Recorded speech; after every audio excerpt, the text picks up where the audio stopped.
दोस्तों, Coca Cola और Pepsi जैसी कंपनी के सामने ना जाने कितने ब्रांड्स आए और चले गए, लेकिन कोई भी इनकी मोनोपोली को नहीं तोड़ पाया। फिर मैदान में उतरे 3 देसी लड़के, जिन्होंने सोचा हम क्यों ना वो बेचें जो हमारे बड़े बुजुर्ग हमेशा से पीते आए हैं, मतलब जीरा और नमक से बना वो देसी स्वाद जो भारत के हर घर में पसंद किया जाता है। ना कोई सेलिब्रिटी फेस, ना ही टीवी एड्स का शोर, फिर भी खड़ा कर दिया एक ऐसा ब्रांड जो आज पूरे इंडिया पर राज कर रहा है। जी हाँ, हम बात कर रहे हैं लाहौरी जीरा की, जिसके हर सिप के पीछे छिपी है संघर्ष की कहानी। और हाँ, आप शायद ये भी सोच रहे होंगे कि आखिर इसका लाहौर से क्या कनेक्शन है, तो चलिए आपको सब कुछ शुरू से बताते हैं आगे इस वीडियो में।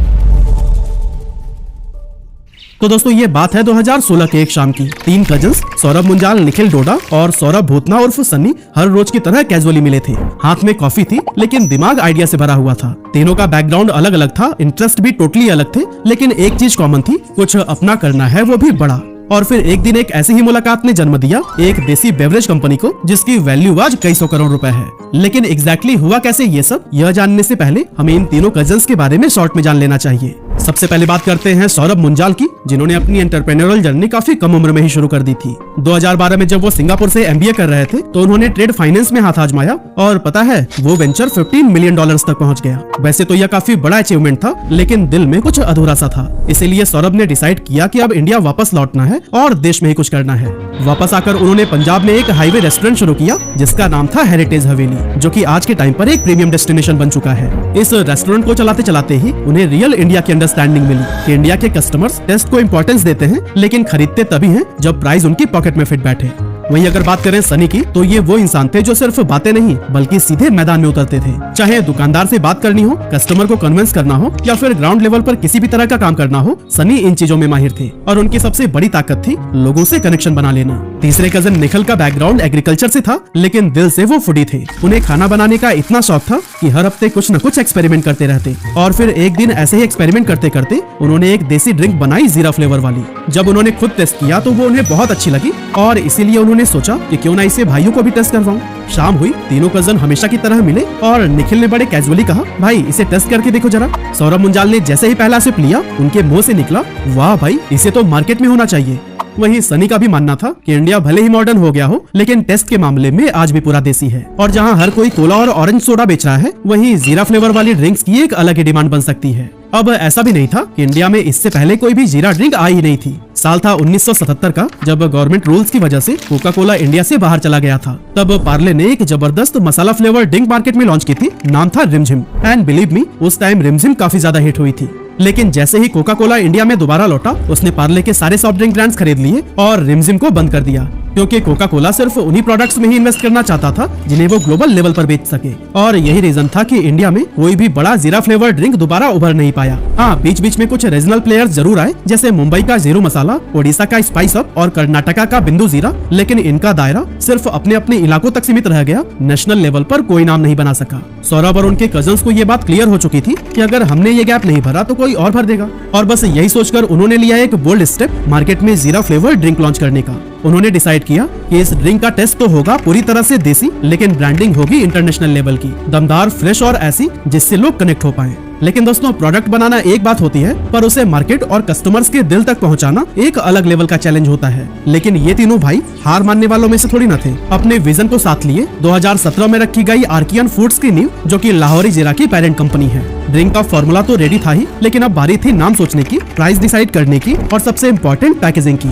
काफी सोचने समझने के बाद उन्होंने अपने ड्रिंक का नाम रखा लाहौरी जीरा। अब सवाल उठता है कि लाहौरी जीरा ही क्यों? क्या ये ड्रिंक लाहौर से इंस्पायर्ड थी? असल में इस ड्रिंक का मेन हीरो इंग्रेडिएंट था जीरा, लेकिन एक और चीज थी जो कि इसे यूनिक बनाती थी, रॉक सॉल्ट यानी सेना नमक, जिसे कि लाहौरी नमक के नाम से भी जाना जाता है। इसीलिए उन्होंने इस ड्रिंक का नाम लाहौरी जीरा रख दिया, ताकि टेस्ट से लेकर नाम तक हर चीज में एक देसी टच दिखाई दे सके। अब बात आती है प्राइस की, तो उन्होंने इसका प्राइस रखा सिर्फ 10 रुपए, ताकि टियर 2 और टियर 3 सिटीज में हर कोई इसे आसानी से खरीद सके। इसके बाद से जब बारी आई ब्रांडिंग की, तो उन्होंने देखा कि मार्केट में जो लोकल जीरा सोडा थे, उनमें से ज्यादातर अनब्रांडेड थे और उन सब की पैकेजिंग लगभग एक जैसी ही थी। यही वजह थी कि वो कभी भी एक मास ब्रांड नहीं बन पाए, क्योंकि उनमें ना तो कोई यूनिक आइडेंटिटी थी और ना ही ऐसी विजिबिलिटी जो कि उन्हें बड़ी मार्केट तक ले जा सके। लाहौरी जीरा ने इस गैप को समझा और अपने प्रोडक्ट को प्रीमियम दिखाने का फैसला किया, भले ही उसका प्राइस सिर्फ 10 रुपए ही क्यों न था। उन्होंने अपने लेबल डिजाइनिंग में यूज किया ब्लैक और गोल्ड का प्रीमियम कॉम्बिनेशन। फॉन्ट और लोगो भी ऐसा चुना जो कि क्लासी लगे, जिससे कि सेल्फ पर रखी बोतल दूर से ही नजर आ जाए। लेकिन दोस्तों, एक सक्सेसफुल ब्रांड बनने के लिए सिर्फ अच्छा प्रोडक्ट, अच्छा डिजाइन और कैची नाम ही काफी नहीं होता। असली गेम तो वही शुरू होती है जब उस प्रोडक्ट को सही तरीके से मार्केट तक पहुंचाना होता है। और फिर ये जिम्मेदारी दी गई सौरभ भूतना को, जो कि ग्राउंड लेवल एक्सपर्ट थे। अब जब सौरभ ने लुधियाना के एक बड़े डिस्ट्रीब्यूटर से बात की तो पहले तो सब कुछ नॉर्मल लगा, लेकिन आखिरी मोमेंट पर डिस्ट्रीब्यूटर ने एक कंडीशन रख दी, मैं एडवांस पेमेंट नहीं दूंगा, माल रख दो, अगर बिक गया तो ठीक, वरना वापस लेकर जाना। अब ये बिल्कुल टिपिकल मार्केट बिहेवियर था, जिसमें फंसकर कई सारे स्टार्टअप्स अपना भारी लॉस करा लेते हैं, क्योंकि कैश फ्लो किसी भी बिजनेस की जान होती है और अगर पैसा मार्केट में फंस जाए तो फिर बिजनेस मुश्किल में पड़ सकता है। ऐसे में लाहौरी जीरा के फाउंडर्स के पास में दो ऑप्शंस थे। पहला कि ये डिस्ट्रीब्यूटर की शर्त मानकर माल भेजे और पेमेंट का इंतजार करें, और दूसरा खुद रिटेलर्स और शॉपकीपर्स से डायरेक्ट कनेक्ट करें और अपने प्रोडक्ट को खुद मार्केट में पुश करें।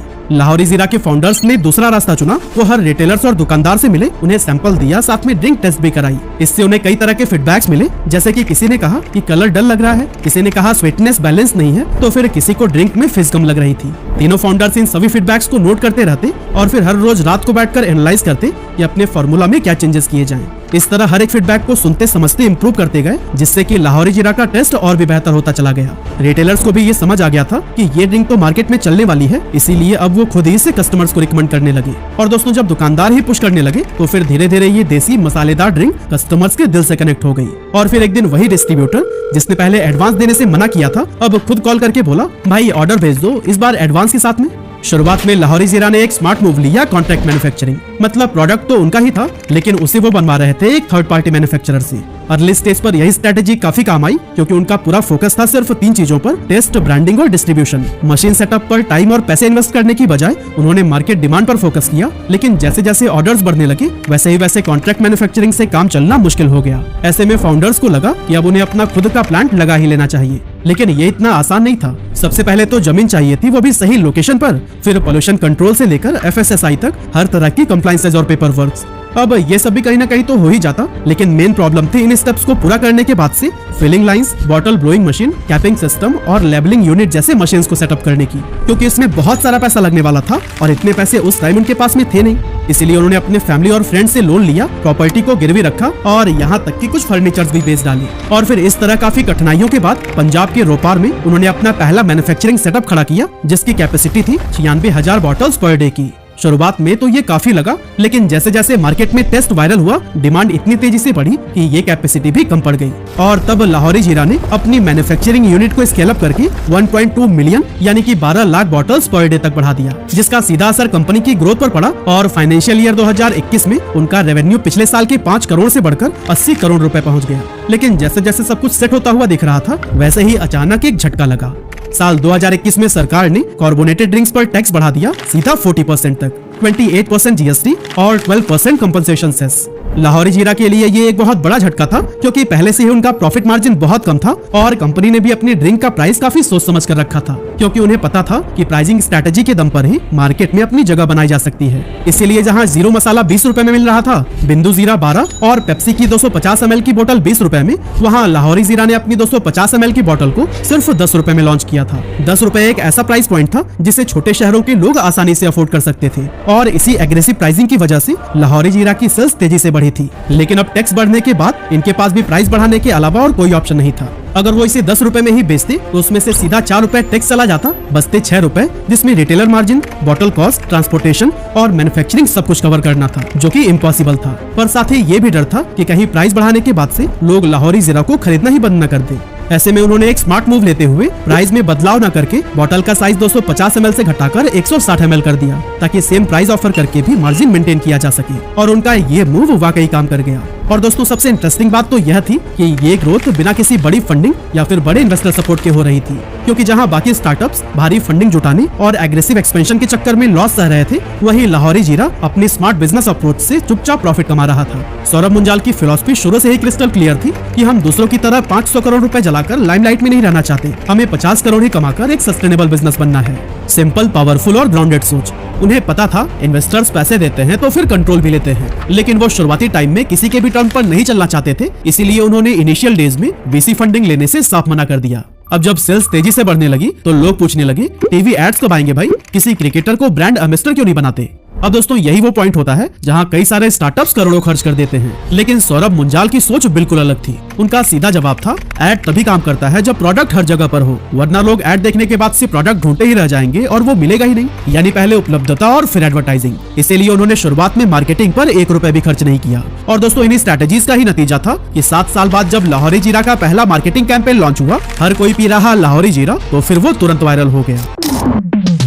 मसालेदार, मजेदार, हर कोई पी रहा लाहौरी जीरा। ना कोई सेलिब्रिटी, ना कोई फ्लैसी फेस, लेकिन फिर भी एडवर्टाइजमेंट था सुपरहिट। अब शुरुआत में ये ड्रिंक सिर्फ पंजाब, हरियाणा, दिल्ली और यूपी तक ही सीमित था, लेकिन 2022 में उन्होंने 8 और स्टेट्स में ट्रायल शुरू किया और आज के टाइम पर अगर देखें तो फिर 18 राज्यों में लाहौरी जीरा ने अपनी स्ट्रॉन्ग पहचान बना ली है। आज 2000 से ज्यादा डिस्ट्रीब्यूटर्स और 5 लाख रिटेल आउटलेट्स के जरिए लाहौरी जीरा तेजी से मार्केट को कैप्चर कर रहा है। इसकी डिमांड इतनी स्पीड से बढ़ रही है कि कंपनी रोजाना 50 लाख बॉटल्स बना रही है, फिर भी पीक सीजन में सप्लाई डिमांड के मुकाबले काफी कम पड़ जाती है। आज की अगर बात करें तो लाहौरी जीरा की फाइनेंशियल ग्रोथ भी ठीक उसी स्पीड से बढ़ रही है जैसे कि उसकी डिमांड। लाइक फाइनेंशियल ईयर 2021 में जहां इसका रेवेन्यू 80 करोड़ रुपए था, वहीं फाइनेंशियल ईयर 2022 में ये बढ़कर 250 करोड़ रुपए तक पहुंच गया। लेकिन दोस्तों ये तो बस अभी शुरुआत ही थी, क्योंकि 2024 में कंपनी ने 300 करोड़ रेवेन्यू का भी माइलस्टोन पार कर लिया, वो भी 3 गुना प्रॉफिट्स के साथ। और अब कंपनी का अगला गोल है 2025 में 500 करोड़ रुपए का रेवेन्यू पार करना। लास्ट में बस मैं यही कहना चाहता हूँ, 3 कजन्स, एक देसी आइडिया और 0 मार्केटिंग बजट, फिर भी आज लाहौरी जीरा हर दुकान, हर गली में दिखता है। क्योंकि जब प्रोडक्ट दिल से बना हो तो फिर वो सीधा कस्टमर्स के दिल तक ही पहुँचता है।